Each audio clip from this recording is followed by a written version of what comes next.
Hey guys, welcome to the vlog. My name is MisterET, and in today's vlog, we install front and rear brakes from EBC on my 2016 Honda Odyssey, so stay tuned.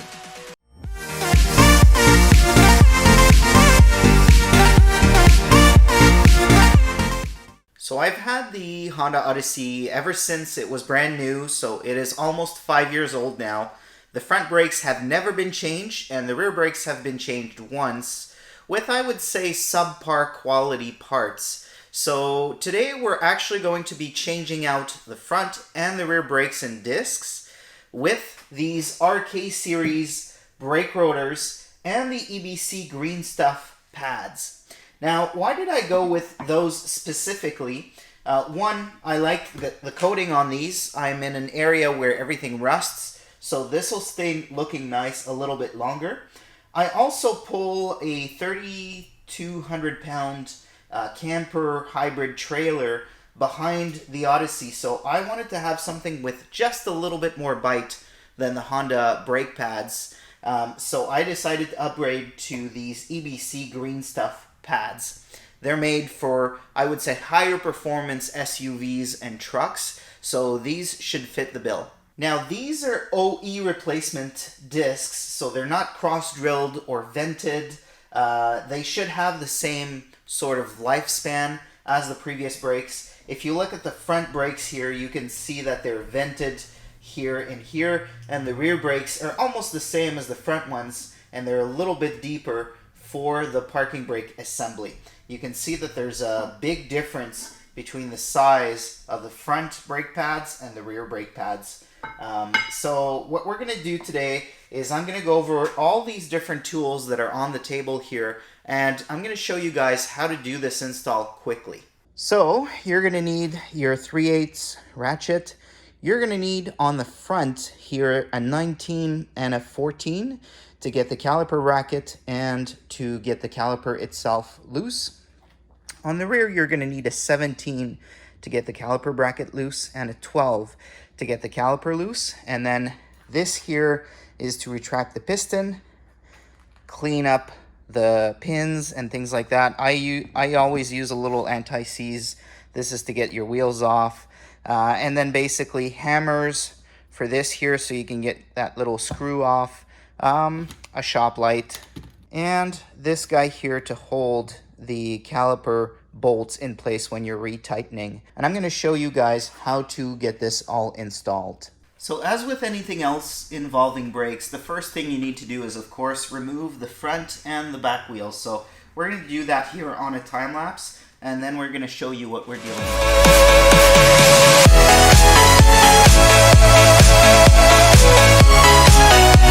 So guys, now that we have the front and rear wheel off, let me just show you how used up these front brakes are and show you exactly what needs to be removed to take the brake caliper as well as the caliper bracket off to get to this disc.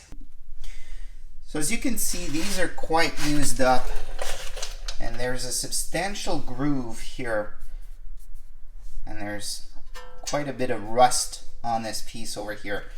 So when we get to the back, what we need to get off is basically this top bolt over here and the same bolt at the bottom. These are both 14 millimeters, and this here is a 19 wrench if you need to hold that on there. And once that is off, we'll be getting this here off, which is a 19, and we have another one at the bottom that is the same. And once that is all removed, we can basically remove those two assemblies from the car, and then we'll have access to the disc. So let's do that.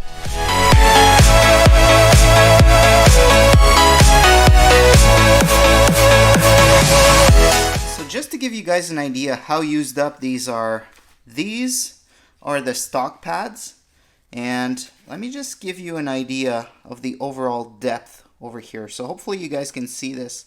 There is quite a bit of material that is gone. So the next step for me is going to be removing these from this assembly, and installing these in its place and cleaning up everything here so it's ready to be reinstalled. So let's hop on the workbench and let's do that. So something very important here is before you actually remove these, you're going to want to make sure that you're installing these guys over here the same way. And if you look at them, they're different. So one has this pin over here and one doesn't. So you want to make sure that the pin here, this guy goes on here, and then this guy goes on the other side. So let's do that. Easiest way to remove these is usually just with a couple taps of a hammer.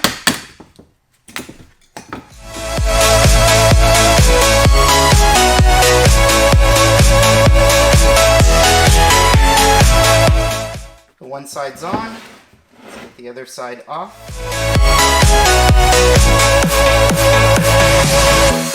And then we can slide this one in.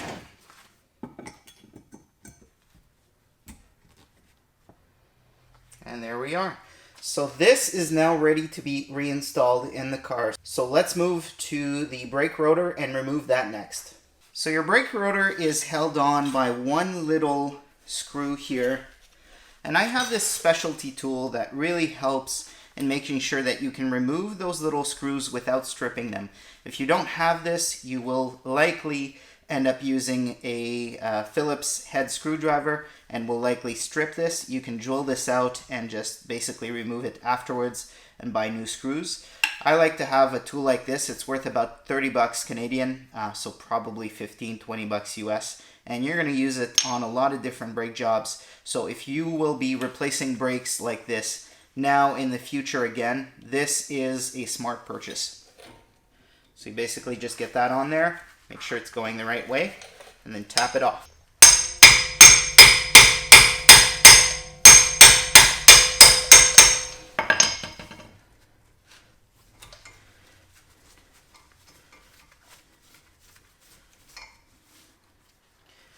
And it's easy as that. So now make sure that your caliper is out of the way, and then you can basically remove your disc. And if it's difficult to remove, you can basically tap on both sides. And if you're worried that this is going to slip off, you can put one of the nuts here just to hold it on.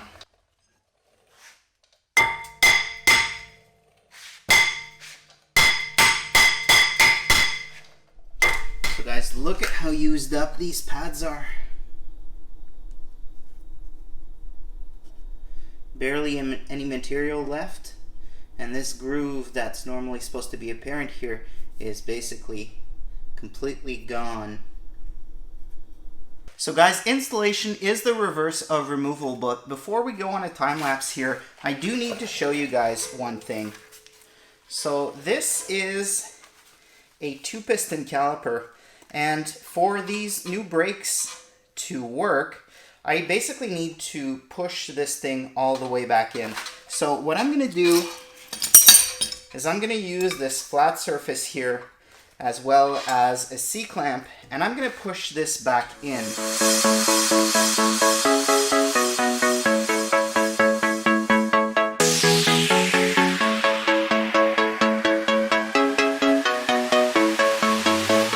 So guys, just like that, the front brakes on this car are reinstalled, so let's move to the rear.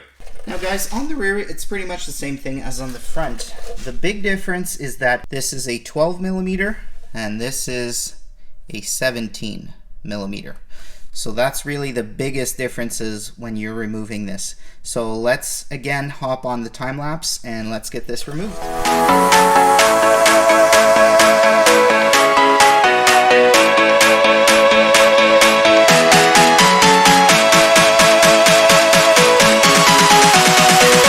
So having a look at the rear brake pads, you can see, because these were changed out, I would say more recently, that there's quite a bit more material left when you compare the two together. But the pedal was really, really bouncy, and I'm not sure if it was the front or the rear brakes, so I decided to change all four at the same time. So again, we're going to remove these and just clean this off here.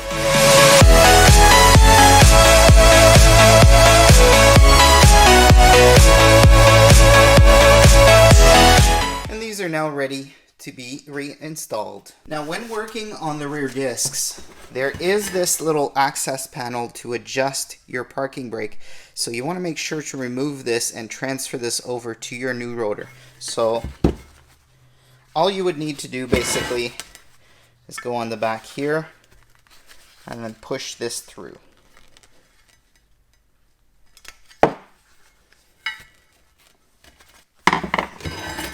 And there you go. This is now ready to be reinstalled. So again, on the rear, installation is the reverse of the removal process. So the first thing we'll want to do is install this disc, and we want to make sure to align it with our little screw here.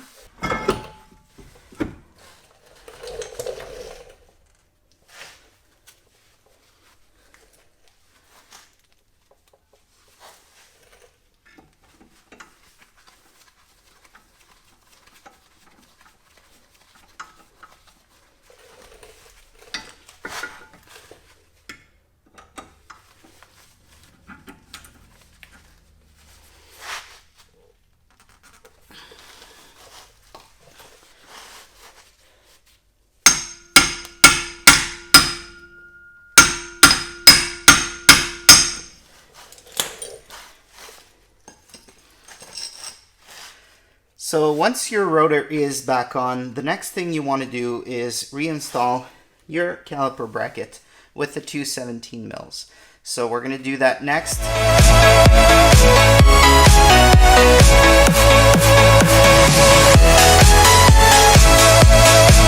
So guys, I'm just going to finish reinstalling this here off camera, and after that we'll swap for an inside view of the car, and I'm going to give you my first impressions of what I feel this braking system can do on this car. So I decided not to bore you guys with the start-stop procedure to bed in the brake pads.